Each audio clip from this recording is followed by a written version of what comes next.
Giraffe की मुख्य विशिष्ट विशेषताएं इसकी अत्यंत लंबी गर्दन और पैर, इसके सींग जैसे अस्थि पंजर और इसके चित्तीदार कोट पैटर्न है। इसे जिराफिडे परिवार के तहत वर्गीकृत किया गया है, साथ ही इसके निकटतम रिश्तेदार ओकापी के साथ। इसकी बिखरी हुई सीमा उत्तर में चैद से लेकर दक्षिण में दक्षिण अफ्रीका तक और पश्चिम में नाइजर से पूर्व में सोमालिया तक फैली हुई है। जिराफ आमतौर पर सवाना और वुडलैंड्स में रहते हैं। उनका भोजन स्रोत लकड़ी के पौधों के पत्ते, फल और फूल हैं, मुख्य रूप से बबूल की प्रजातियां, जिन्हें वे ऊंचाई पर ब्राउज करते हैं। अधिकांश अन्य शाकाहारी नहीं पहुंच सकते हैं। गीले मौसम के दौरान भोजन प्रचुर मात्रा में होता है और जिराफ अधिक फैलते हैं, जबकि शुष्क मौसम के दौरान वे शेष सदाबहार पेड़ों और झाड़ियों के आसपास इकट्ठा होते हैं। माताएं खुले क्षेत्रों में भोजन करती हैं, संभवतः शिकारियों का पता लगाना आसान बनाने के लिए, हालांकि इससे उनकी भोजन क्षमता कम हो सकती है। जुगाली करने वाले के रूप में जिराफ पहले अपने भोजन को चबाता है। कई अन्य शाकाहारी क्योंकि इसके द्वारा खाए जाने वाले पत्ते में अधिक केंद्रित पोषक तत्व होते हैं और इसमें एक अधिक कुशल पाचन तंत्र होता है। जिराफ उन पेड़ों पर बहुत प्रभाव डालते हैं जिन पर वे भोजन करते हैं। कुछ वर्षों के लिए युवा पेड़ों के विकास में देरी करते हैं और बहुत ऊंचे पेड़ों को कमर देते हैं। दिन के पहले और आखिरी घंटों के दौरान दूध पिलाना अपने उच्चतम स्तर पर होता है। इन घंटों के बीच जिराफ ज्यादातर खड़े होकर जुगाली करते हैं। रुमिनेशन रात के दौरान प्रमुख गतिविधि है, जब यह ज्यादातर लेटकर किया जाता है। जिराफ आमतौर पर ऐसे समूहों में पाए जाते हैं जो पारिस्थितिक, मानव जनित, लौकिक और सामाजिक कारकों के अनुसार आकार और संरचना में भिन्न होते हैं। परंपरागत रूप से इन समूहों की संरचना को खुला और हमेशा बदलने वाला बताया गया है।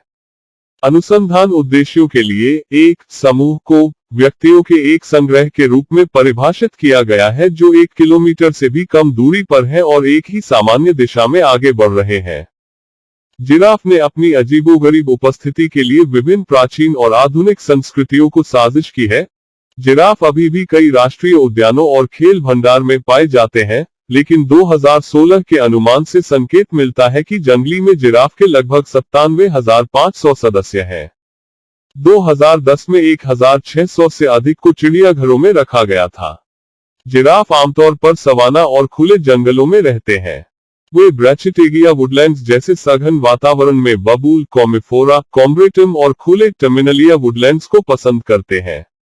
अंगोलन जिराफ रेगिस्तानी वातावरण में पाया जा सकता है। जिराफ पेड़ों की टहनियों पर ब्राउज करते हैं। उपपरिवार बबूल और जेनेरा कॉमिफोरा और टर्मिनलिया को पसंद करते हैं, जो जिराफ की वृद्धि दर को बनाए रखने के लिए कैल्शियम और प्रोटीन के महत्वपूर्ण स्रोत हैं। वे झाड़ियों, घास और फलों पर भी भोजन करते हैं।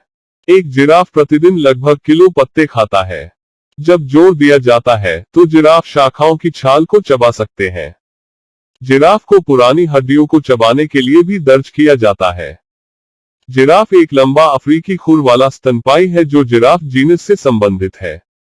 यह सबसे लंबा जीवित स्थलीय जानवर है और पृथ्वी पर सबसे बड़ा जुगाली करने वाला जानवर है।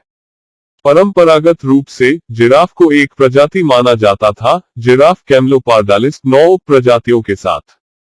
हाल ही में शोधकर्ताओं ने उनके माइटोकॉन्ड्रियल और परमाणु डीएनए में नए शोध के साथ साथ रूपात्मक माप के कारण उन्हें 8 मौजूदा प्रजातियों में विभाजित करने का प्रस्ताव दिया। जिराफ की 7 अन्य विलुप्त प्रजातियों को जीवाश्म रिकॉर्ड से जाना जाता है।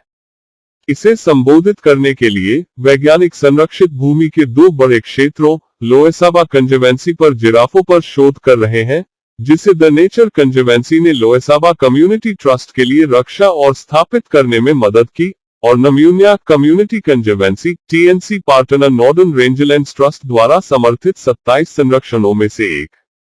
2017 में भागीदारों ने 11 जिराफों की गतिविधियों को समझने के लिए सौर ऊर्जा से चलने वाले उपग्रह जीपीएस ट्रैकिंग उपकरणों को भी चिपका दिया। दुर्भाग्य से उन जानवरों में से 2 का शिकार किया गया था, लेकिन शेष जिराफों के आंदोलनों से मूल्यवान डेटा मिलेगा जो टीएनसी और अन्य को सूचित संरक्षण रणनीतियों को विकसित करने में मदद करेगा।